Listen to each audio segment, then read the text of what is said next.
Stand back from the banners for a moment and look at the coastlines. The shape of Westeros is a long spine of land pinched at its waist, with deep river cuts and mountain walls laid crosswise to any army that wants to pass. That layout does something that heroes cannot undo. It sets the default boundaries of power. The strangest pattern in the chronicles is repetition. New sigils fly, new conquerors land, but control keeps snapping back to old choke points and safe harbors. That is not because leaders lacked nerve. It is because the land kept exacting the same toll from anyone who tried to stretch past its logic. Aegon Targaryen understood that before he ever touched sand on the Blackwater, years before the first dragon cast a shadow over the fields, he had the painted table carved on dragonstone. It was a working tool, 50 feet of coastline, ridges, river forks, and towns, turned into a thinking surface. That tells us something that matters. He was mapping routes, not only thrones. Tools like the painted table exist because maps collapse uncertainty. Commander needs to know where an army can feed itself, where roads narrow, and how long a message takes to reach a lord who might help or betray him. In practice, that is the difference between a triumphant advance and a long retreat disguised as boldness. You see the same logic at city scale during the Battle of the Blackwater. The river bends, the bay funnels, and the defenders made those shapes into weapons. A chain across the mouth turned a watery road into a trap, while wildfire burned the crowded channel. That detail reveals a wider rule. Water decides more battles than steel does, because water moves food, men, and fire faster than roads can. Tyrion's survival in that chaos hinged on a bridge of boats and a boy squire pulling him out. It sounds like a character moment, but it is a topographical lesson. Bridges, fords, and harbors are power multipliers. Hold them, and you shape the battle even when outnumbered. Lose them, and numbers turn into congestion. Now zoom back out. Westeros offers would-be rulers a harsh menu. To connect north and south, you must cross the neck, a wet squeeze of bogs and causeways where armies stagnate and messages slow. To move west to east, you must pick between mountains like the Vale's wall, whose gates can be barred for a year, or river cuts like the Trident, where crossings become lodestones for every plan. What mattered here was not bravery, but friction. Distance multiplies time, and time multiplies risk. Each ridge you cross adds a day of food you must carry or buy. Each mile you sail adds a day of wind. That can help you or strand you. That is why in practice, empires that look inevitable from a throne room often die at the bottleneck they did not respect. When Varys quietly spoke about timing the return of a claimant, he named no mountains, but his meaning was geographic. Westeros is torn and bleeding, he said, and the next lines mattered. Cersei would tear down the alliances that had stitched supply, men, and coin together. Land raised banners, and men would flock for a moment. The tide would recede. The hidden premise was the map. If you arrive while coasts are open and passes friendly, you shorten distance with borrowed roads. If you wait, every gate hardens into a siege, and distance becomes the enemy you cannot kill. Tyrion, playing a different board later, advised landing through Dorne not for drama, but for roots. The Dornish coast offers shelter from the royal fleets that guard King's Landing and the Mander. Behind those beaches rise two passes, the Boneway and the Prince's Pass, that can be held by a few and negotiated by fewer. That combination explains why conquest failed there for centuries and why marriage succeeded. Geography cornered politics into an alliance. This helps explain a paradox. Dragons can erase a fortress in an afternoon, but when dragons vanish, the old boundaries return like low tide, exposing rock. Aegon's fire could punish refusal, but his durable control flowed where roots allowed routine. When the last dragons died, distance and mountains resumed the work of governance. The important point is not that dragons changed nothing, but that they only suspended the penalties of terrain. Once they were gone, the bill came due again. To read the map as monarch, we will take 6 landscapes and treat them as rules rather than regions. Each reveals a constraint that routinely decides power. no matter who claims to break the pattern. The first is the neck, the narrow waist of the continent. It is not a wall because it does not need to be. Bogs, slow water, and treacherous paths make large armies thin out and long trains of wagons sink. That limitation turns northern independence into a logistical fact. To occupy the north from the south, you must either hold the neck and feed a long line, or rely on sea supply around the fingers in White Harbor. Both choices create vulnerable chains. That is why northern campaigns often become winter stories about hunger instead of banners. The second landscape is the Vale's mountains. A sheer wall facing the sea with a handful of gates turns a fertile core into a vault. The Eyrie is not only a dramatic seat, it is the symbol of a geography that punishes invaders with steep, grinding roads. Armies that try to force the high passes discover a sobering arithmetic. Every mile of ascent needs more food, more shoes, more time. That time invites betrayal elsewhere, because while you climb into the Vale, your enemies descend into your undefended lands. The third is Dorne's desert, and its two passes. The desert is not empty. It is full of heat, thirst, and long distances that break the rhythm of supply. The Boneway and Prince's Pass do not invite massed maneuvers. They invite small garrisons to delay, harry, and count the days until the invader runs out of water and patience. Conquest here forces politics to find a softer tool. That is why an alliance betted more power than any siege could. The fourth is the Riverlands and the Trident. Rivers in Westeros are highways, not moats, until someone controls the crossings. The Twins, the Ruby Ford, and the fords around Riverrun are not famous by accident. They are the hinges of campaigns. Whoever owns the bridges decides who eats. This helps explain why Riverland's lords get dragged into every war. They sit on the freight corridors of the realm, and freight decides endurance. The fifth is the Reach, and the Mander's Mouth, plus Old Town's harbor. Plenty is power only when it can be shipped. The Reach feeds others through roads and rivers that pour into stable port. Whoever holds those nodes can bribe hunger with grain and tilt wars without marching far. That detail tells us something important about Lannister-Tyrell politics. Gold buys swords, but bread buys time. The sixth is the sea around the Iron Islands in the Narrow Sea. Navies are not mobile castles, they are mobile roads. The Ironborn thrive because they can decide when to strike and when to vanish, drawing land powers into a chase that loses them inland leverage. Across the Narrow Sea, the distance to Essos is both a barrier and a bridge. It is close enough for exiles to plot, but far enough that coalitions on land cannot easily reach to smother them until they choose to sail back. Threaded through all six is winter. Weather is not ambience here. It is a multiplier on distance and an editor on plans. A road that your army could crawl in autumn becomes an insult in deep snow. A river that fed your barges becomes a cold wall. That is why winter campaigns often end with someone holding what they have and calling it strategy. In practice, it is the map deciding that nobody will move until spring. If this sounds reductive, test it against moments we know. Take the Blackwater. The fleet arrived because the river and bay funneled it. The chain and wildfire worked because confined water made fire efficient. The victory held because the roads inland stayed open for resupply and reinforcement.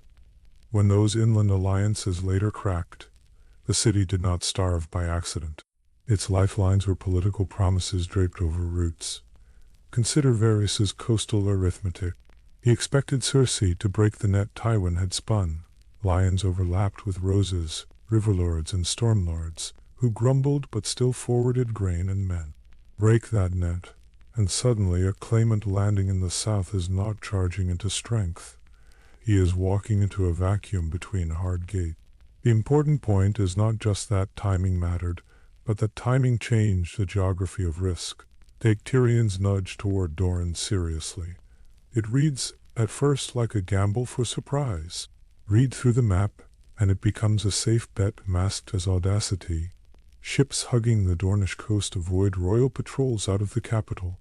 The Dornish shore offers coves to land in small packets, reducing exposure. Once ashore, The invader has two knives to pick from, the Boneway or the Prince's Pass, and the defenders must watch both. That asymmetry helps explain why talk of Martell alliances always circles back to gates, not glory. We could name 10 more cases. The point: use the map as your first question, not your last ornament. Ask how far the food travels, how many days the river will run, and whether the mountain will allow carts or only goats. That frame-turned story beats into predictable outcome. Aegon did not conquer only because he had dragons. He also conquered because his table showed him where to land and where not to linger. He burned the stone fortress of Harrenhal, yes, but he also watched the Lords of the Reach and the Rock overextend into the open field of fire, where the ground offered no cover and no passes to hold.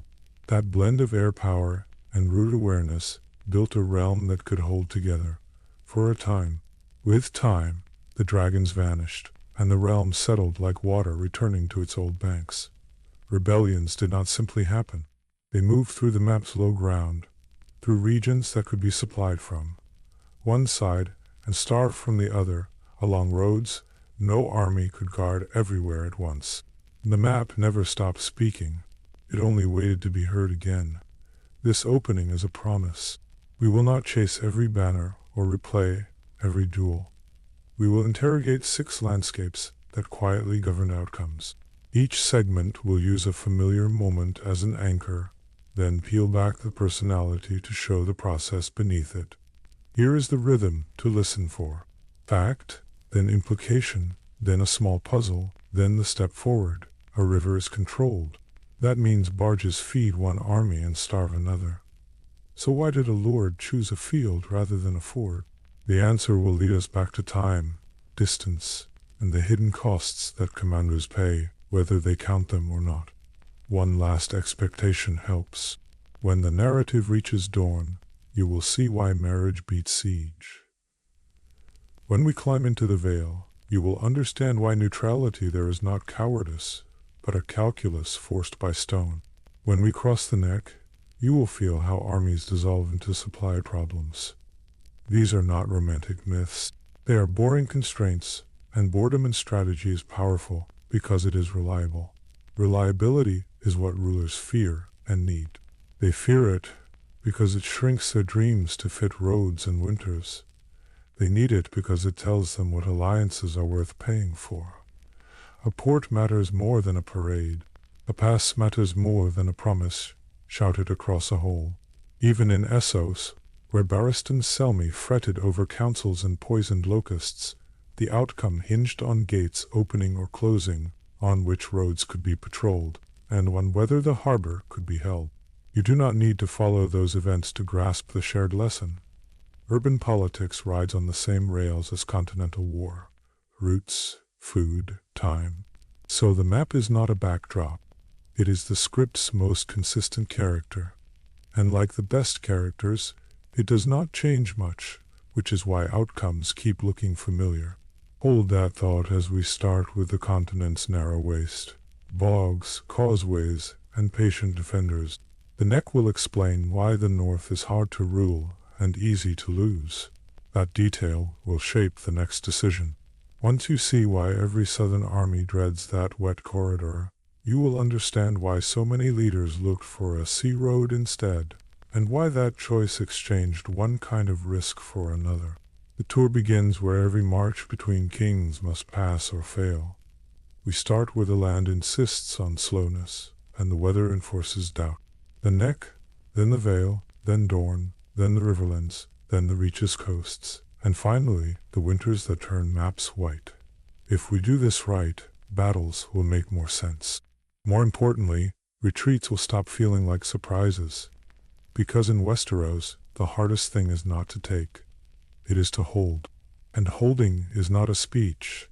It is a route you can keep open when the wind shifts and the snows come early.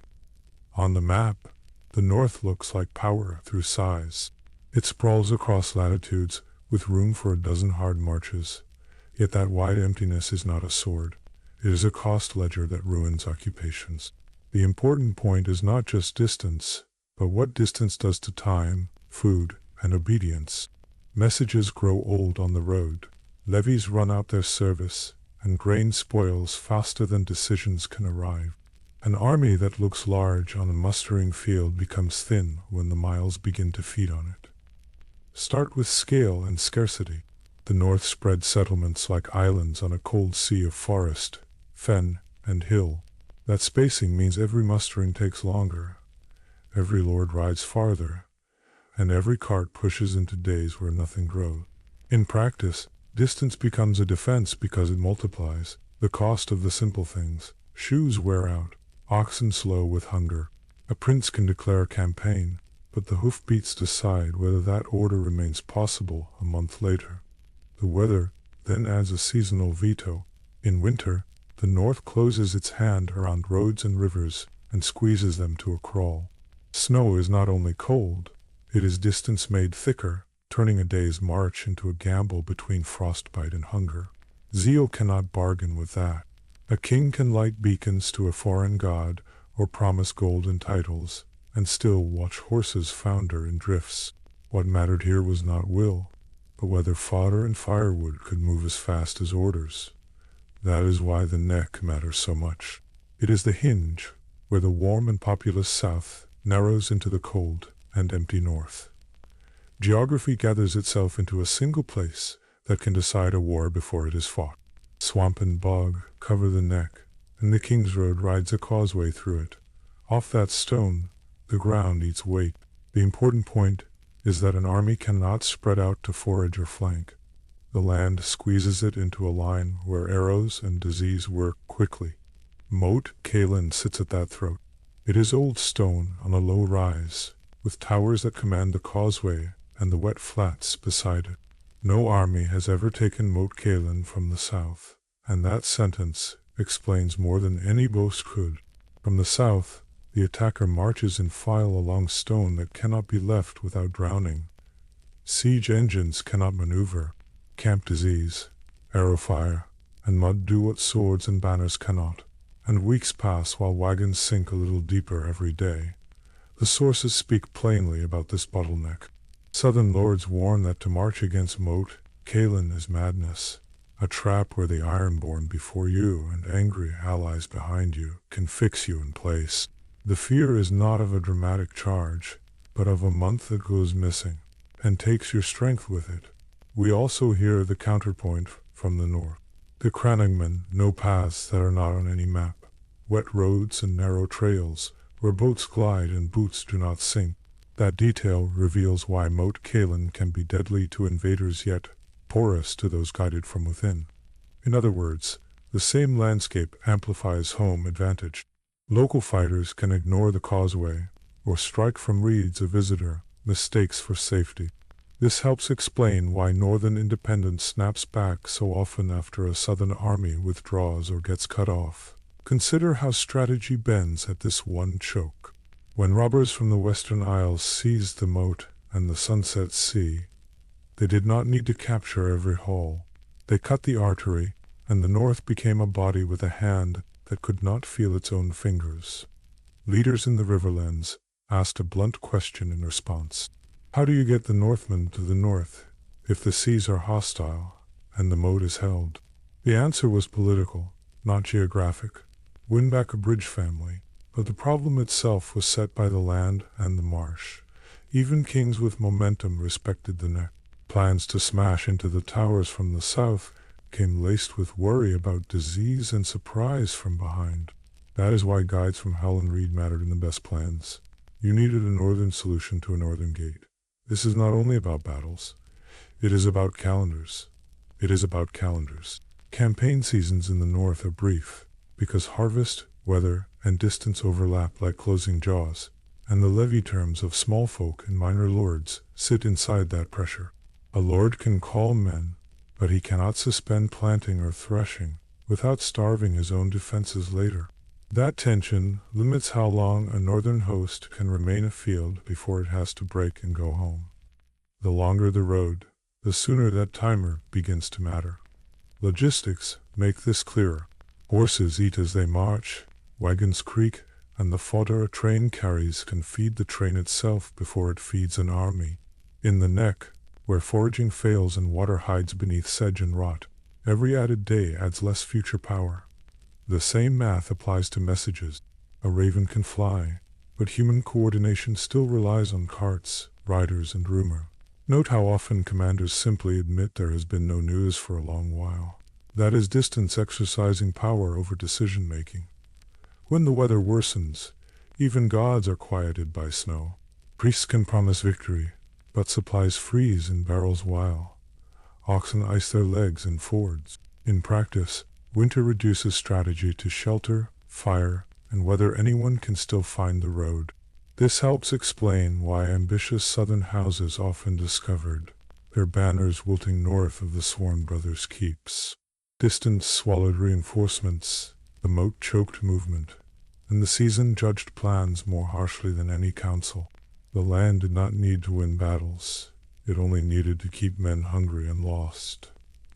Look at the occupation problem from the other direction. Suppose a claimant reaches Winterfell with southern backing.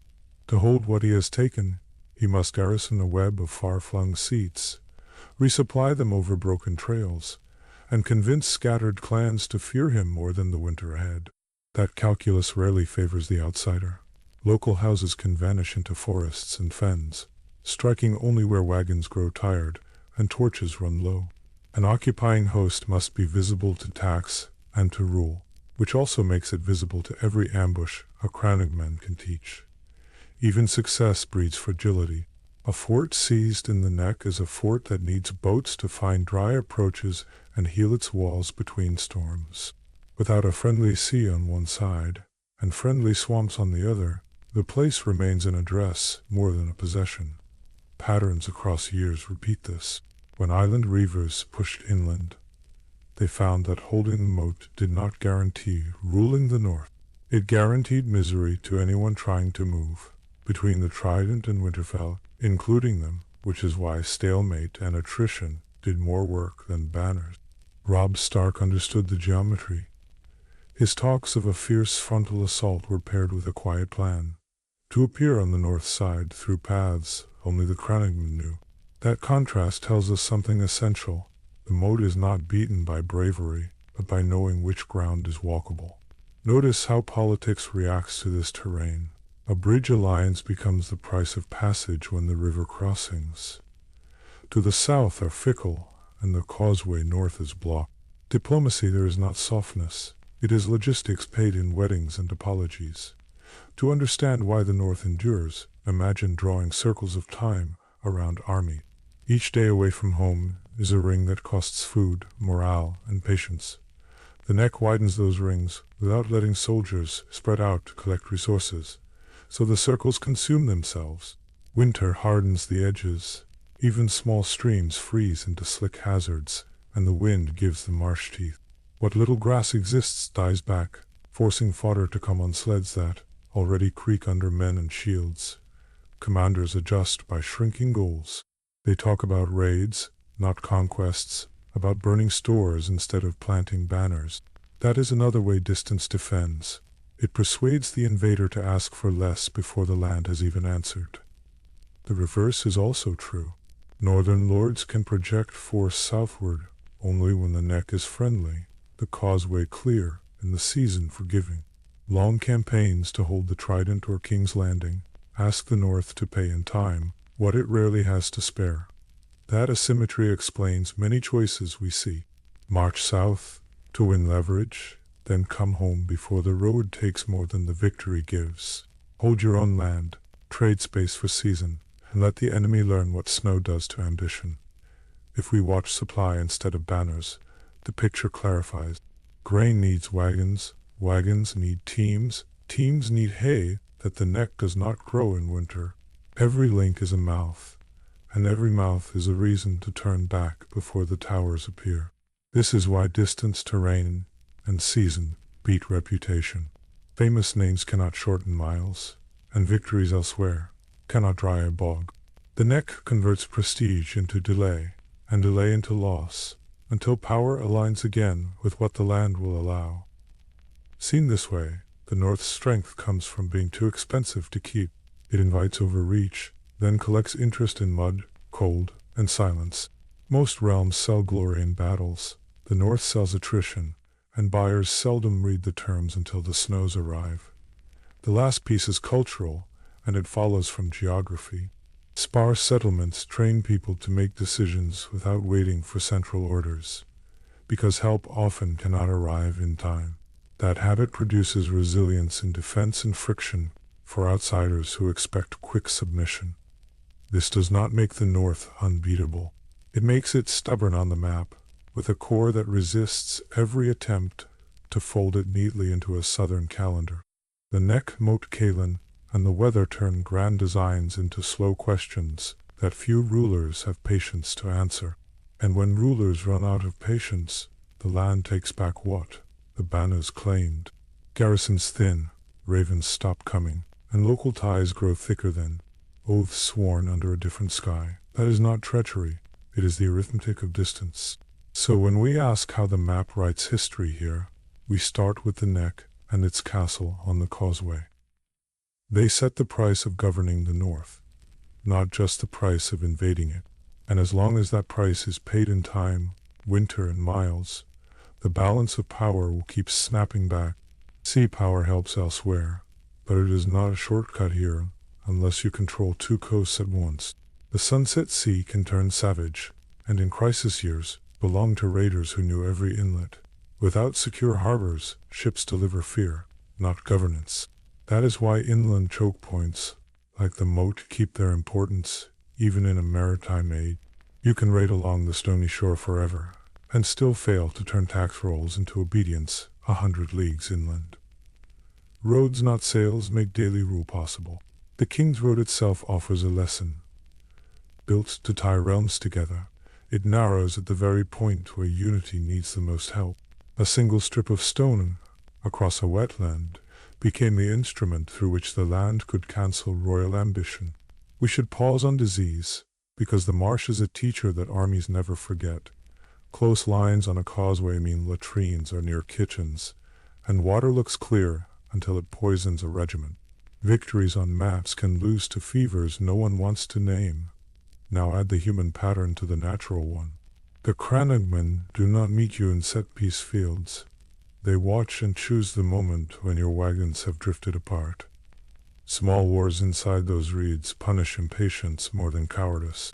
A southern host that learns to fear that pattern starts moving by the book, which is slower still. Scouts forward, flankers in the mud, rear guards wary of arrows behind. Each precaution adds minutes that become hours across a long column. The neck multiplies that caution until choices shrink. When people say the North remembers, there is a material side to the phrase. Houses remember which valleys can draw hay in wet years, and which crossings stay firm under hooves in thaw. Those memories, shared quietly, are a power no royal writ can counterfeit. Even feasts echo logistics. In the capital, lords count guests by hundreds and measure pride in casks and platters. North of the neck, a hall that feeds 1,000 for one night still worries about the month to come, because wagons cannot sprout in snow. Hold that map in mind as we turn east to Vale, where mountains replace swamps and power narrows into passes. Different stones, same rule. Distance writes those terms before swords speak. Head east from the neck, and the ground suddenly rears up. The green settles into gray, and farm tracks become switchbacks. The Vale begins the way a fortress begins, with walls you cannot march around.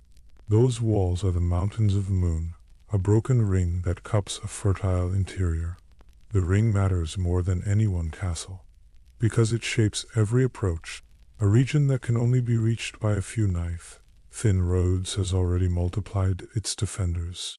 Most maps show a labeled dot for Bloody Gate, and the name sounds theatrical until you follow the logic. The Vale's western entrance is a choke, where the high road squeezes between shoulders of rock. In practice, that means a defending force can force an attacker to fight on the defender's chosen terms, one narrow file at a time. That geometry is the quiet author of the Vale's safety. Armies win by frontage and maneuver, but a pass removes both. Instead of 100 men abreast, only a handful can engage, and weight of numbers diffuses into a queue. The pass also stacks problems. Pack animals tire faster on steep grades. Wagons break axles on narrow ledges. Food takes longer to move, so every day costs more supplies. An attacker's logistics degrade before a sword is drawn. This is why gatekeeping becomes real power here. If a lord can close a single corridor, he is not just refusing hospitality, he is changing the arithmetic of war for everyone outside. That arithmetic is what made the Vale, a region that could simply wait. We have a clear moment that shows this principle in motion. During the War of the Five Kings, Robb Stark asked his aunt to open the Bloody Gate and to provide ships at Gulltown. He wanted a maritime ride north to White Harbor to flank the Ironborn, because marching back through the Neck would cost months and lives. The request failed for a reason. The terrain made decisive. The answer from the Vale was fear and refusal, but the mechanism was the gate. Lysa Arryn's choice mattered because the mountains let one fearful decision become a strategic veto. Her no was more than personal timidity. The geography turned it into a hard blockade. The Bloody Gate would admit no army, and that kept the Vale's knights home while the rest of the realm bled itself thin. What mattered here was not only who commanded the garrison, but what the corridor did to force. When a single passage decides whether tens of thousands can pass, politics condenses into a keyholder. That detail reveals why the Vale has often been able to opt out of conflicts without immediate penalty. Now step through that corridor in reverse, from the Vale's interior looking out. Inside the ring, the land opens into broad fields and river flats. The floor of the Vale can feed its own people, which is not a given for mountain redoubts elsewhere. Self-sufficiency pairs with elevation to create a unique position. A region that can shut its door and still plant grain has options in a way a barren fortress does not. If the outside is on fire, the Vale can bake bread and wait. There is also a maritime backdoor that changes the waiting game. Gulltown, the Vale's main port, sits on the eastern coast with sea lanes to other harbors. A gate closed to the west does not mean starvation when hulls can arrive from the south or north. Sea access keeps an isolated interior connected. Ships ignore many of the overland obstacles because water holds weight with less effort. One ship can carry what hundreds of carts would, and do so without eating its own load along the way. This helps explain the Vale's pattern of cautious strength. When war comes, land neighbors need to move troops through open plains or marsh, and their supplies ride behind them on vulnerable roads. The Vale can keep its soldiers home, feed them, keep horses fresh, and still buy salt, timber, or cloth by sea. That pattern is visible in the same war that slammed closed its gate. While the riverlands burned and the north stretched its line through the marshes, the Vale remained quiet. Its cavalry remained intact, and that preserved something rarer than gold.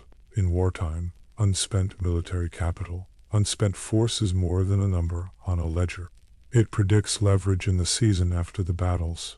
A lord who preserved his knights can bargain for marriages, titles, or borders, because he still has the ability to act tomorrow. Terrain makes that patience viable. If your border is a plain, sitting out a war can invite raids, foraging parties, or punitive strikes that you cannot easily block. If your border is a mountain gate, sitting out a war is simply shutting your door. Even the threat profile is different.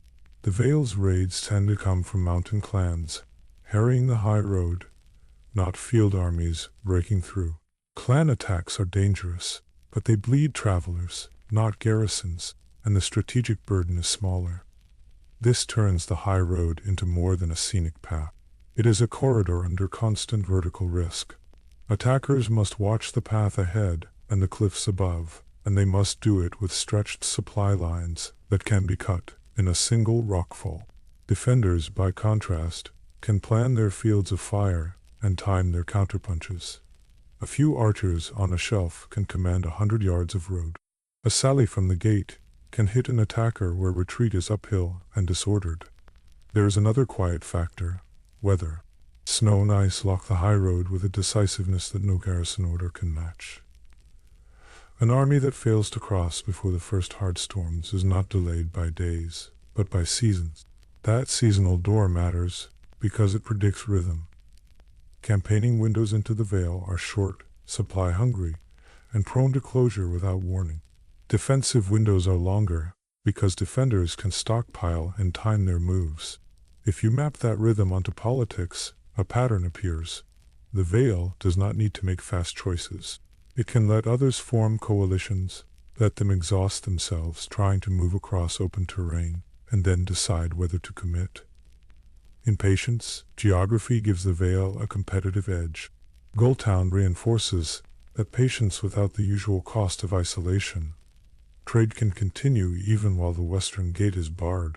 This duality, sealed on land, open by sea, makes the Vale unusual among mountain strongholds. It also imposes a design constraint on the Vale's own power projection. To move west by land, they must funnel through the Bloody Gate and the high road in the same slow file as any invader. To move east by sea, they must control or cooperate with fleets and deal with weather and rivals on the water. In other words, the Vale's strength projects better south and north along the coast than west into the riverlands. That directional bias explains why, in many eras, the Vale's influence flowed through marriages and maritime links rather than repeated land campaigns. It was simply the efficient choice. That is why Robb Stark's appeal included ships at Gulltown. He was asking the Vale not just for passage, but for the faster route that the map suggested. Moving men by water to White Harbor would turn the marsh barrier of the Neck from a wall into a flank. The refusal closed both doors. With the gates sealed and ships withheld, the Vale's neutrality became durable. It was not only a political stance, it was terrain operationalized by a single decision. Notice the strategic asymmetry that created. Rivals in the west could not force a crossing without enormous cost. Rivals at sea would face a walled port and steep coasts. Meanwhile, the Vale could feed itself, train and wait. That wait changed the balance of horses. Cavalry loses value when campaigns run long because mounts tire and die. A sitting force rotating fresh pastures and short drills keeps its edge, and the Vale's interior allowed exactly that. Fresh cavalry is a kind of time capsule. Months later, when political winds shift, 100 rested lances can break an exhausted army. Geography turns patience into preserved shock power. The Bloody Gate is the symbol of this conversion.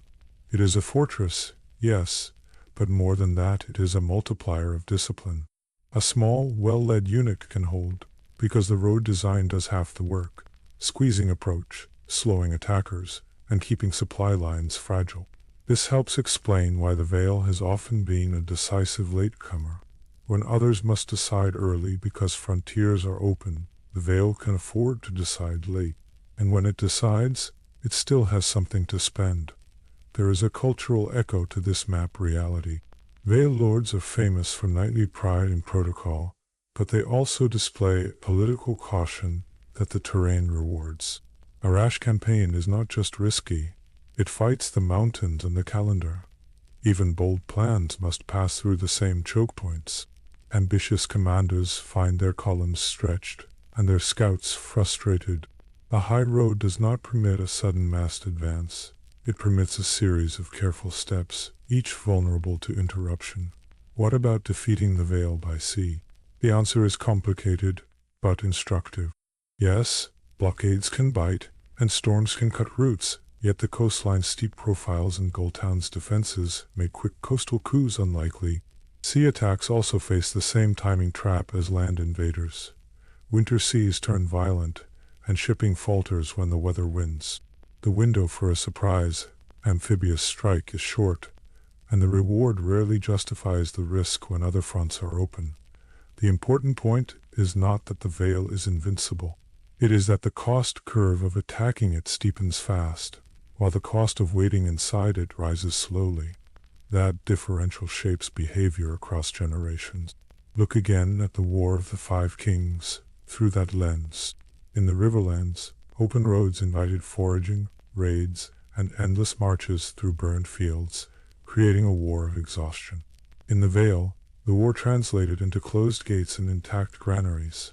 That contrast reveals a broader law. Open geography forces participation, because neutrality cannot be defended on a plain. Closed geography, with a single viable pass, turns neutrality into a defensible strategy choice. It also turns permission into currency. Control the bloody gate and you can sell access, a safe conduct, a detachment of heavy horse, or a set of ships from Gulltown. Geography becomes collateral for political bargains. This is why outsiders court the Vale rather than casually trespass. They know that without local consent, their columns will string out under cliffs and their carts will lag behind. Easy prey for stones and arrows. A wise strategy pays the toll, instead of testing the walls. Even the mountain clans fit this economy of permission. They thrive in the spaces between roads and ridgelines, making the high road costly to traverse without local agreements. The Vale's rulers balance suppression and accommodation because it is cheaper to manage harassment than to eliminate it. On the map, that looks like a stubborn border. In reality, it is more like a membrane, selective about what crosses. Grain moves by ship, knights stay home, envoys come and go, and armies remain outside unless invited. Put simply, the Vale's default setting is survival. The walls protect, the floor feeds, and the port connects. Most regions can claim 2 of those 3 in a bad year. The Vale often manages all 3. That triple advantage accumulates over time. While neighbors rebuild burned mills and replenish herds, the Vale spends on keeps, training, and marriages. When a crisis passes, it emerges without the repair lag that plagues more exposed realms. The Erie's famous height is the dramatic face of this deeper structure. A castle in the clouds tells a story about impregnability, but the real work is done lower, where the pass funnels risk and the port moves food.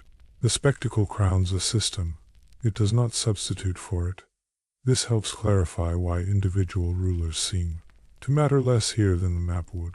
A brave hand or a fearful regent can speed or slow a policy, but the choices that pay tend to be the same.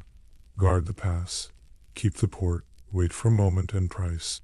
In practice, that means the Vale rarely breaks the realm on its own, but often helps set the end of a conflict by committing last. Its geography favors closing moves, supporting a siege by sea, lending fresh cavalry to an exhausted ally, or denying an enemy the shortcut he needs. Return to Rob's failed request, and you can see all of this in small. He had read the map correctly. He tried to convert the Vale's maritime backdoor into a flanking solution around the next marsh choke. The refusal was personal, but the outcome was geographic. The North's problem remained distance and swamp. The Vale's problem remained how to avoid inheriting someone else's trouble. Both behaved as their terrain encouraged them to behave. The result is a recurring memory across stories. The Knights of the Vale could make all the difference, people say, because they so often could, if they came. The if is the whole point. The hills made that hesitation rational. What does this mean for a ruler who wants to unify the realm? It means you cannot count the Vale as a default marcher. You must buy passage or partnership, often with concessions that recognize the logic of the pass and the port. It also means that trying to force the issue early will probably waste strength you will need later. The mountains do not reward impatience. They bank it like a toll, to be paid in lost men and broken mules. For the Vale's own lords, the opposite lesson holds. Do not spend what the walls and waters will save for you. Wait while others discover their limits, and then choose the day you open the gate. Geography makes that restraint feel like courage when it finally moves. A late arriving banner looks larger because it is fresher. The map taught that trick long before any maester wrote it down. We will see this patience echoed in the south, where Dorne's deserts and passes teach a different version of the same law. There, the walls are heat and distance rather than height and snow, yet the effect on timing and terms is familiar. Before we go there, one last piece belongs on your mental map. The Vale's defensive posture is not just a passive shield. It is an engine that converts time into advantage, turning every closed season into stored strength and every open season into a choice. That is why its borders look the same after Great War. The mountains have kept their shape longer than dynasties have kept their claims, and in a world of shifting banners, the places that keep their shape tend to set the rules. Dorne is where conquest logic goes to die, not because its armies are larger or its castles thicker, but because the land stacked problems faster than invaders could solve them. The Red Mountains, the deep deserts, and a long, awkward coastline turned bold campaigns into patient arithmetic. Start with the Red Mountains. They are not a wall everywhere, but they are a sieve that only lets armies pass in two places that matter: the Boneway and the Prince's Pass. That detail matters because it compresses force, and compressed force becomes predictable, slow, and easy to bleed. The Boneway comes out of the Stormlands into the stony heart of Dorne, turning a campaign into a climb through switchbacks and choke points. An invader who thinks in terms of flanking runs out of room, which forces them into column formations that telegraph their movement days in advance. That predictability invites ambushes, night raids, and the steady attrition of pack animals and morale. The Prince's Pass links Highgarden's soft green abundance to the harsh interior near Skyreach and the mountain keeps. It is broader than the Boneway in places, but the approach runs under ridge lines that make high ground control decisive. In practice, that means the defender does not need to win big. They need only to delay, tire, and make every bend expensive. Centuries of marcher warfare on those borders trained both sides to expect raids and reprisals, rather than decisive field battles. That is why the enmity between the Reach and Dorne runs long. The mountains reward irritation, not resolution. When the crown announced 300 Dornish riders would attend a royal wedding, Mace Tyrell's first response was not ceremony but territory, asking how they dared cross his lands. Once past the mountains, an invader meets the dry country that makes the passes feel merciful by comparison. The Dornish deep desert punishes weight and rewards speed, and every decision revolves around water.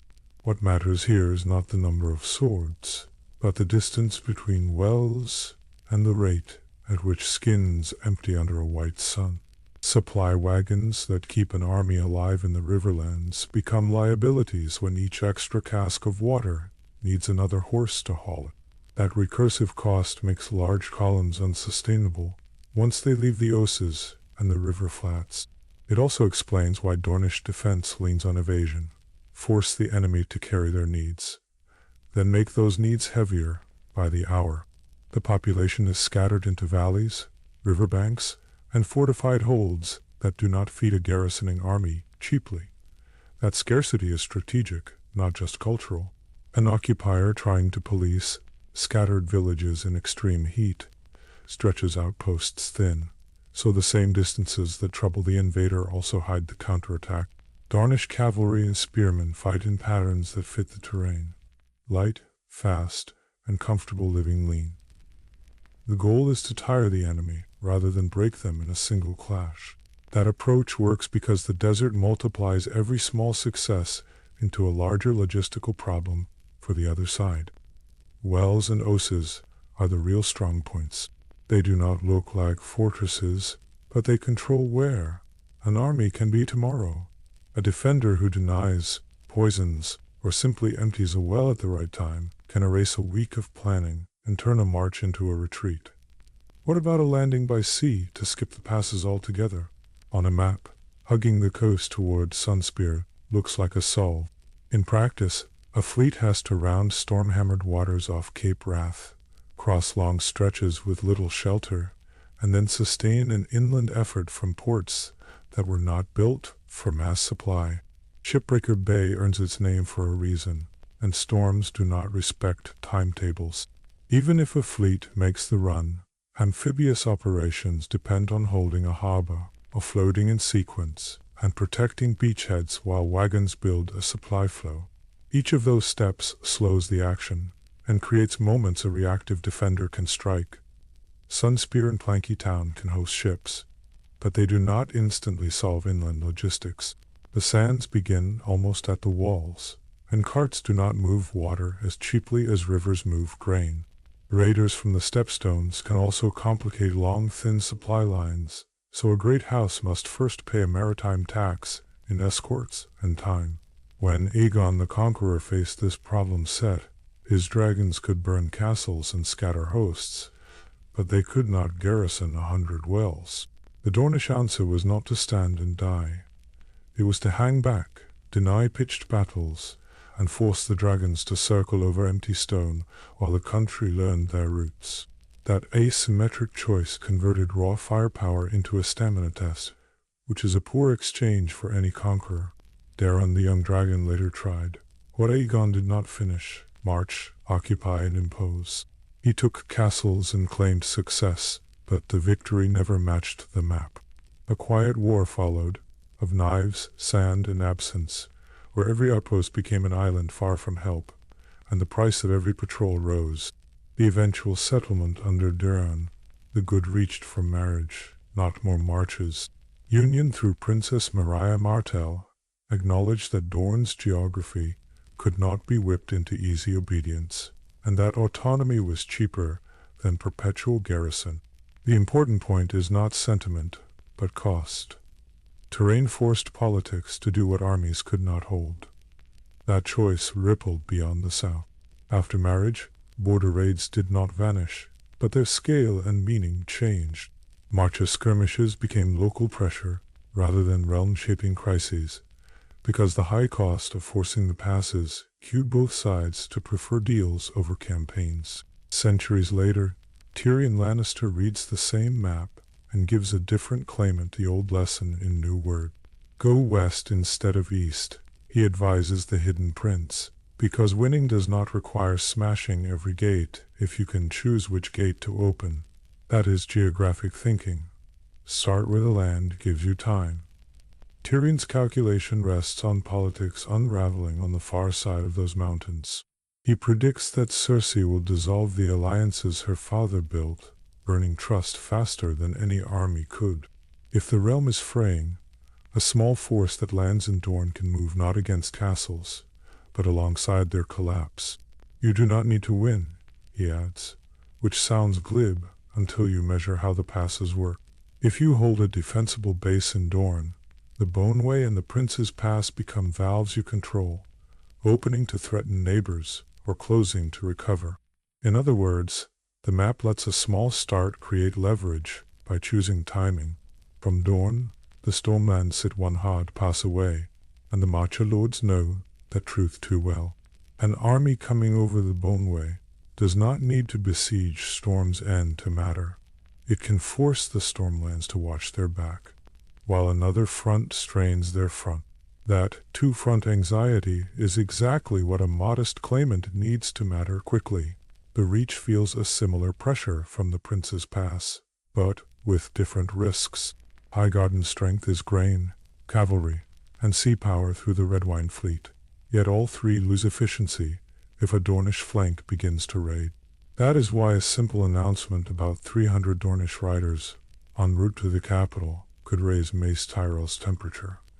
Even peacetime crossings imply leverage. Diplomacy sits on top of these corridors like a toll booth. Permissions, safe conducts, and marriages are not colorful side stories. They are the cheapest way to move power across the Red Mountains. The map punishes the impatient and pays the bargainer who buys passage instead of battering it. Sea power from the Reach can answer, but not instantly, and not at a discount. The Red Wine fleet must gather, cover long legs, and then land where harbors are small and inland roads turn to sand and stone. Every day they stage and sail is a day a patient Dornish prince chooses the ground and the hour. Doran Martell's long, quiet play fits that environment. Waiting is not just caution. It is a force multiplier in a region where the enemy grows weaker for trying, while you pay almost nothing for staying put. That cost asymmetry makes prudence look like passivity, when it is actually strategy shaped by heat, height, and thirst. During the War of the Five Kings, The South's isolation by distance and disdain for rushed commitments allowed it to hold its strength, while others spent theirs. When a bargaining table finally formed, Dorne arrived with cavalry, gold, and credibility intact. Geography had turned delayed entry into stored value. Law and custom in Dorne also diverged from the rest of the realm, and that matters for power because identity helps a region resist assimilation. In practice, a people accustomed to different inheritance rules and looser feudal obligations are better positioned to keep outsiders at arm's length. The mountains and deserts did not create that identity alone, but they protected the time it needed to root. Think of Dorne as three linked problems rather than one. The mountain marches drain momentum, the deep desert punishes weight, and the greenblood's oses scatter reward. An invader taking one zone still has two more, each requiring a different plan, season, and supply logic. Heat becomes a weapon as real as a spear. In northern campaigns, winter hardens mud and slows everything, but it is at least predictable. Southern heat accelerates fatigue and water loss unpredictably. The practical result is straightforward. Every extra day in the field costs more in Dorne than it would in the Riverlands. Allied corridors change the equation only when neighbors allow it.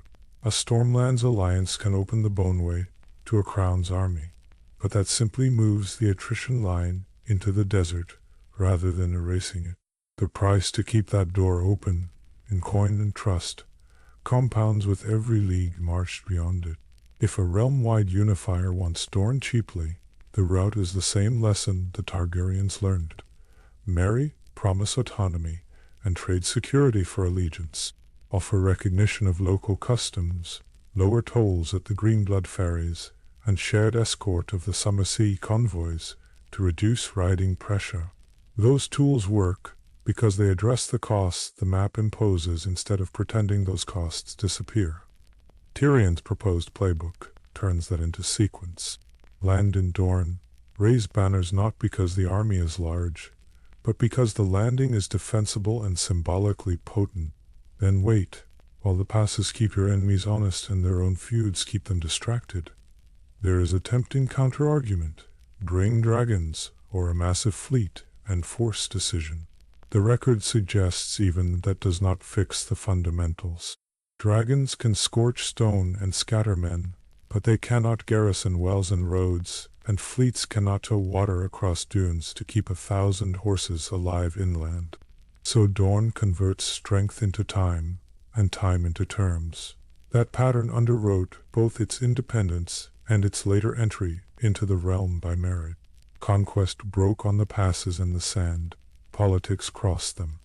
Notice how this differs from the Vale and echoes the north while bending the rules. Like the Vale, Dorne's passes create a veto on outside armies. Unlike the Vale, the sea is not an open highway feeding abundance to the interior. Like the north, attrition rules, but it is the heat and thirst, not the cold and bog, that set the pace. The most important point here is not heroism, but arithmetic. Attritional geographies reward leaders who turn patience into leverage and punish those who equate movement with progress. That is why so many grand designs south of the Red Mountains end with delayed letters and quiet treaties. The Boneway and the Prince's Pass do not have the romantic aura of a single impregnable gate, but their function is more decisive. They convert any cross-border campaign into a series of solvable but costly problems, which scale poorly for invaders and scale well for defenders. Each extra convoy, each extra cask, each extra day tips the balance. Along the coast, the summer sea looks friendly on a clear day, but it hides a hard choice. Either you overinvest in escorts and accept slow landings, or you risk scattered transports and accept raids on your logistics. That choice reveals why seaborne assaults on Dorne tend to harry rather than hold. Inside Dorne, local commanders can abandon ground and keep their value intact because the landscape returns their mobility. That flexibility is a direct result of scattered settlements that owe fealty across distances, not along a single river road. A retreat in the Riverlands often forfeits farms and mills. A retreat in Dorne often forfeits space, but preserves strength. With a reach in the Stormlands, this creates a permanent planning tax. Garrisons along the marches must be maintained even in peace, because warning time is short once riders crest a pass. That steady expense also makes alliances with Dorne tempting when a larger threat looms, which again shifts conflict from spears to signatures. Tyrion's letters frame all of this as opportunity. With a queen who binds up the wounds with salt, he says, a claimant does not need to sweep the board. He needs to occupy the one square the board protects, then wait for opponents to collide. This is why the Dornish promise matters so much when a crown is weak. It is not only about lances and banners. It is about access, veto power, and safe staging. A promise from Sunspear that opens one pass at a chosen time is worth more than 10,000 men arriving across a swamp or a blizzard. Seen this way, Dorne is not only a place that resisted conquest, it is a template for how terrain converts stalemate into leverage and leverage into entry on better terms. The land told rulers to stop pushing and start bargaining, and the rulers who listened lasted longer. As our map turns east and south again, watch how seas, islands, and headlands play the same quiet game at a different scale. Water can seem like freedom until it narrows to straits and capes that hold the same toll booth logic as a mountain pass. The same arithmetic waits offshore, and it will decide who gets to move, when, and at what price. At the center of Westeros, the ground itself behaves like a summons. Roads and rivers converge, not to protect anyone, but to invite movement. That is the Riverland's burden. Its fields are broad, its streams are many, and every lord who needs to pass from one power to another discovers that the easiest route runs straight through it. This helps explain why the Riverlands rarely hold calm for long. Centrality sounds like advantage until you have to defend it on every side. Armies marching from the west, the Crownlands, the north, or the south find open approaches and navigable waters. That detail reveals why control here is costly and why victories rarely stick. The three forks of the Trident carve corridors that feel like roads made of water. Ferries and fords shorten campaigns when bridges are held, and stretch them brutally when those crossings are denied. In practice, a lord who commands a bridge can decide who fights where and when. The twins make that logic unmistakable. Two castles straddling the Green Fork turn one bridge into a toll booth for history. When the frays open, armies move. When they close, strategies wilt on the riverbank. What mattered here was not just stone, but permission. That is the ransom power of a bottleneck. A house that does not dominate a kingdom can still dominate time. Delay forces hungry soldiers to forage, and foraging punishes locals first. This helps explain why the Riverlands bleed even when they win. The map gives them the crossroads, then charges them rent and ruin. The same geography inflates consequences. Because the Riverlands sit between power blocks, a setback on its banks can echo outward. Supplies headed to the capital often cross these waters, and so do levies answering their lords. A delay at a ford does not only stall a march, it slows the politics tied to that march. We often remember famous clashes near the Trident, but the quieter fact is more important. Most years bring not a single decisive battle, but a steady drip of crossings, escorts, and small seizures of ferry points. Control is episodic because the incentives favor motion through, not occupation of. In practice, that means smart riverlords invest in mobility and messages. They post watchers at fords, bargain with bridge holders, and keep boats ready to move grain or men on short notice. The strength they can count on is not their walls, but their warning time. And yet, one bridge can still tilt a war. Hand a claimant guaranteed passage, and you give him rhythm. Deny it, and you push him onto risky terrain with longer flanks. The twins were never the strongest castles. Their leverage came from converting geography into fees, favors, and forced acknowledgments. This brings us to the broader network. Rivers meet roads near market towns, and those towns feed the armies that must cross. If a campaign burns mills on the Red Fork, it is not only grain that is lost. Barges stop, prices rise downstream, and the capital's bakers feel thinner sacks within weeks. The system is tightly coupled. To the southwest, the reach shows the opposite side of centrality, when flat, land and deep soil scale up production instead of invasion.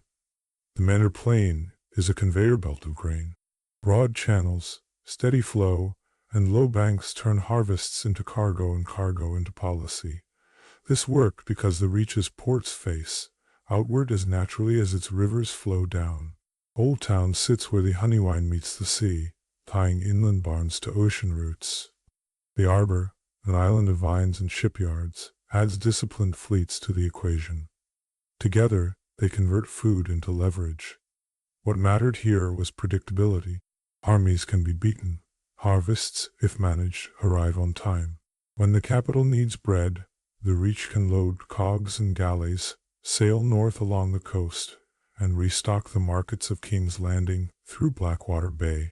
In bad winters, that routine becomes regime insurance. Soft power in the Reach is not gentle, it is structural. Grain guarantees tend to bind vassals longer than banners alone. A lord who eats because Old Town's factors extended him credit will think twice before cutting ties. This helps explain why Reach alliances often hold even when their battlefield fortunes wobble. Ports deepen that influence. Old Town's harbor is sheltered, with a beacon that welcomes trade across seasons. The Arbor commands the Redwine Straits, the short way into the bay that nurtures the Reach's coast. Close those straits with a fleet, and a rival's maritime plan grows longer, costlier, and easier to raid. Even defense follows the map's logic. The Shield Islands, sitting in the mouth of the Mander, were settled as forward breakwaiters against Ironborn longships. Put the shields in iron hands, and the Mander's barges become prizes. Keep them, Reach held, and the bread belt stays connected to its sea lanes. Geography writes the risk register. Inside this abundance sits a quiet limitation. The Reach feeds and sails, but its flatness makes it vulnerable to thrusts along the river roads. Its strength projects best by water, not across rough marches. That helps explain why Reach lords more often decide wars through blockades and marriages than through mountain campaigns. To the northwest, the Westerlands trade softness for solidity. This is ridge country, mineral country, with narrow passes that focus every invasion into named doorway. The Golden Tooth is one of those doors. Hold it, and the road from the Riverlands into Lannister country becomes a narrow throat under arrow range. Choke Point's simplified defensive map. A smaller force can delay a larger army, because only so many men can advance side by side. That detail tells us why raids from the west are often one step deeper than expected. Defenders can pull back from pass to pass, bleeding the attacker's supplies while buying days. Gold underwrites the rest. Mines mean coin, and coin can buy time twice. First, by equipping levies with good steel, then by hiring sellswords when feudal summonses lag. This helps explain why Westerland's hosts can reconstitute quickly after losses. Their replacement pipeline is financial as much as feudal. The coast adds another lever. Lannisport is a broad, usable harbor. In peace it pulls trade and fills treasuries. In war, it risks raiders and blockades. That duality explains Lannister habits. Fortify the landward passes tightly and keep enough fleet to discourage opportunists, but rely more on hills than on hulls for survival. Casterly Rock crowns that balance. A sea-lashed fortress with its own food stores creates strategic patience. A lord who can withdraw into a near-impregnable seat is harder to force into rash battle. In effect, the hills and the rock turn Western power into a spring that compresses under pressure and rebounds when pressure lifts. Notice the cross-pressure this creates with the Riverlands. From the western ridges, mounted columns can strike downriver, burn mills, and slip back through the passes before a full host can gather. Geography makes those raids efficient. The Riverlands pay twice, once in flames, again when their pursuers run out of road near the Golden Tooth. South again, the Stormlands sit along a broken shore that renames ambition. Shipbreaker Bay is not metaphorical. Winds curl and slam, currents shove hulls toward hard rock, and safe anchorages are few. If you plan an amphibious surprise here, the water will test your plan before any garrison does. Historical schemes make the point. A Dornish prince once imagined loading hosts at Ghost Hill and the Tor, then burning his way up Cape Wrath to teach the Stormlanders fear. The idea faltered on first principles. Dorne lacked deep fleets since Nymeria's burning. The coast offered poor harbors, and storms multiply small errors into shipwrecks. That detail reveals why Storm's End matters beyond its legend. The fortress faces the bay, but the bay punishes ships. A foe who cannot land bread and engines by water must haul them by road through forested hills and wet ground. That is slow war, measured in cart axles and sodden tents. In practice, the Stormlands police coastal arrogance. They do not dominate seas by conquering them. They tame them by making reckless plans too expensive. The same weather that hammers their watchtowers also hammers invading fleets. As a result, would-be conquerors respect the Cape even when they disdain its lord. Yet the Stormlands also live inside limits set by that shoreline. With few big ports, exporting influence by fleet is harder. Armies must move overland along the march, with the Reach or the Crownlands. That narrows their options, making alliances with shipowners more valuable than extra spears. This ties directly into the logic of Blackwater Bay. King's Landing breathes through a river-sea junction. The Blackwater rush brings barges from inland, and the bay offers anchorages to ocean-going ships. Together they create an urban food funnel, close either side, and the city's prices spike within days. The important point is that swords inside the walls do not feed a capital. They maintain order while loafs arrive by water. That is why, during crises, fleets and fire matter more than banners on the gatehouse. The famous boom chain across the mouth of the Blackwater worked because it turned a wide harbor into a trap a small garrison could manage. Control here is part naval, part literal. You need ships to patrol, but you also need towers, signal beacons, and garrisons at inlets like Duskendale and the fingers of Massey's Hook. Those positions are not glamorous, yet they decide whether a resupply run sneaks through or turns back into the narrow sea. Politics ride those currents. When the red wine fleet sails for the crown, red becomes certain and rivals grow careful. When it withdraws to defend the Reach, the capital's promise thins. A clever challenger does not always need to break the city. Starving it edges the court toward compromise. Tyrion's counsel to a would-be invader leaned on that truth. Land where geography grants delay, Dawn's coast, not a stone coast, and let the center's networks fray. He noted a bleeding riverlands, a rebel at Storm's End, and a capital leaning on threads of alliance. The point was not heroism, it was logistics. You do not need to win, he argued elsewhere. You need to outlast and outposition. In the context of Blackwater Bay, that means pressure on food, pressure on ferry points, and select seizures of coast towns that service the big harbor. The bay's shape turns small moves into big leverage if they are well placed. That is the network effect, hidden in plain sight. One bridge, like the twins, governs the northern host's speed as it heads south. One pass, like the Golden Tooth, governs whether a reprisal reaches Lannisport. One strait near the arbor governs whether grain reaches the capital in storm season. Each node is local, but their choices add up. But what geography takes from the riverlands? Security. It hands them as bargaining chips when they navigate well. A house that cannot stop being crossed can still choose who crosses first and under what terms. Their letters and lifted chains on a wintry dock can save 10,000 lives inside King's Landing without a single set-piece fight. The Reach's habit of binding through bread is the same logic with a different accent. Marriages there often look like cultural flourishes, but under them sit shipping guarantees and harvest calendars. Promise bread next winter, and you can ask for oaths today. Break that promise, and your allies' levies waver before their bellies do. In the West, the Gold Hills' endurance reveals a separate equation. When you can buy time, you can refuse suicidal field battles and still matter. That refusal is not cowardice when passes multiply your opponent's pain. It is the map insisting on patience as a weapon. For the Stormlands, the coastline polices fantasy.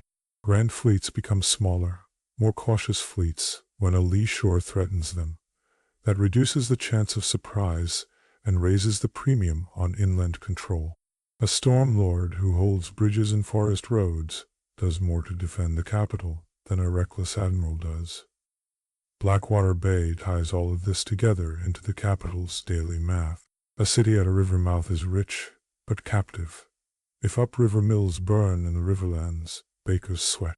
If the red wine straits close, prices jump.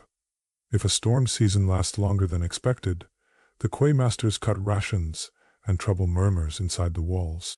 What mattered here was not only who sat the throne, but whether the sea lanes and river lanes that fed the throne stayed reliable. Even Varys's old riddle about where power rests meets its limit in this geography. The swordsman will obey, but he also needs breakfast, boots, and a bridge that opens. From the outside, it can seem like honor or treachery decides most outcomes. In practice, the quiet costs of moving food, men, and messages across specific ground. The Riverlands cannot choose not to be the center. The Reach cannot choose to have mountains. Each adapts by leaning into the strengths the map permits. This is why empires in Westeros surge outward and then settle back along familiar lines. The center's anvil tires, the breadbelt hedges, the gold hills wait. The storm coast snaps at overreach, and the bay that feeds the capital reminds every regime that rulership is a logistics job with a crown. One last detail ties these fronts together. Distance and delay amplify each other. Cut 3 days at the Twins, and the knock-on savings appear a week later at the Blackwater's piers. Lose a pass in the west, and the same army eats cold rations east of the bay. The web rewards those who see 2 moves ahead on a map, not just 1 victory on a field. Which brings us back to the question we opened earlier in the series, how a would-be unifier turns barriers into assets. Here the answer is to bargain where the map sets natural fees. Pay bridges in coin rather than lives. Rent fleets instead of daring storms. Anchor your legitimacy in delivered bread, not only delivered speeches. The geography of these 4 regions encourages that kind of statecraft. It punishes vanity charges and rewards negotiated passage, convoy planning, and node-by-node control. Power grows out of permission as much as out of pikes. The map makes that a standing rule rather than a clever insight. And because these rules are stable across reigns, they outlast reputations. The Riverlands will still be crossed. The Reach will still feed. The Westerlands will still buy time. The Stormlands will still wreck bad ideas at sea. Blackwater Bay will still decide whether the heart of the realm feels safe on any given morning. In the final stretch, we will widen the lens to the last great governor of Westerosi politics, winter itself and the distances it stretches. If roads and rivers set the rules in summer, snow rewrites them. Armies that float along coasts and crossings learn new arithmetic when the world turns white. The sea looks like freedom on a map. But in Westeros it behaves like lanes and leashes. Water gathers force into hulls and winds, which means power concentrates where routes converge. That detail reveals why the Iron Islands could sting the realm without ever holding it. Poor soils push men to boats, not plows. Longships become livelihoods. But a fleet that raids for wealth is built for motion, not for garrisoning burdensome towns. Shallow draft hulls slip into creeks and coves, strike fast and vanish on the next tide. That worked because scattered coasts invite harassment and stretch defenders thin. Yet the same design limits durable occupation inland. Once the raiders beach, they face roads, walls, and horse patrols that outlast a tide.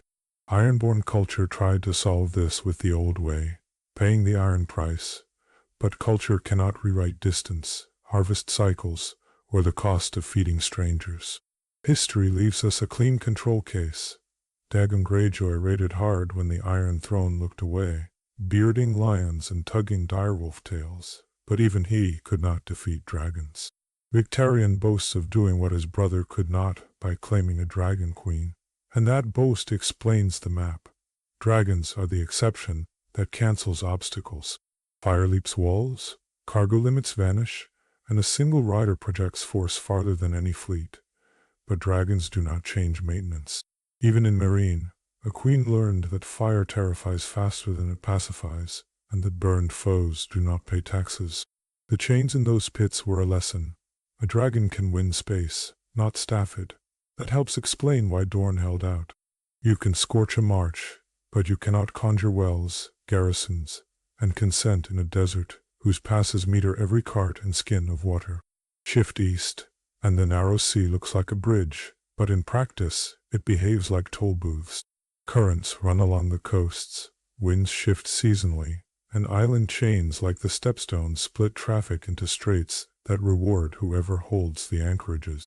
That detail reveals why reinforcement from Essos is fragile. Armies do not telegraph across water. They wait for hulls, pilots, and weather. Pirates and petty princes can buy time. By lighting beacons, past the stepstones, the Gullet and Blackwater Bay funnel ships toward the capital. Control of those waters turns grain and soldiers into a schedule the city can survive. Close the channels, and King's Landing eats through stores before banners can arrive. That is why wars for the stepstones have outsized effects. They are not reefs, they are clocks. Whoever owns a harbor with windward protection and fresh water controls fatigue more than any duelist. Stormland's coasts reinforce the rule. Shipbreaker Bay earns its name because swells stack into cliffs of water, then smash hulls against capes. That punishes amphibious fantasies. It also channels merchants south along calmer lee shores, which shifts who gets news and coin first. The sea chooses messengers and creditors. A lord who times levies to those arrivals governs with liquidity. A lord who ignores them meets empty granaries and impatient sells words. Now return to dragons for the boundary case. They rewrite speed, but not seasons. Aegon's fire broke castles and scattered hosts, because no pass, port, or palisade could stop a flanker from the sky. Yet the conquest still respected the map's negatives. Dorne required a treaty. Mountains and deserts taxed occupation when fear was cheap. That explains later shrinkage. When dragons die out, borders snap back like branches relieved of weight. North of the neck, winter becomes the kingdom's tyrant.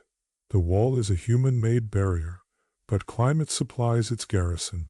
Snow doubles distance and halves speed. Wagons freeze to axles. Even the gift, meant to feed the watch, thins out because smallholders will not risk. Harvests that herds and storms can erase. Commanders talk about vows, yet as one steward observed, words are wind. Logistics bow to weather, not the other way around. Push an army beyond the wall, and the map stops paying you back. There are no towns to tax, few roads to preserve fodder, and little chance to recruit replacements. Every mile north is debt, and winter compounds interest. This helps explain why grand northern offensives tend to resolve into forts, patrols, and waiting. Survival math replaces maneuver. If the threat does not break itself on your palisade, your supply line will break first. The same ceiling returns in the heartlands when cold comes. Rivers that carried food turn to ice, which helps cavalry cross yet strands barges.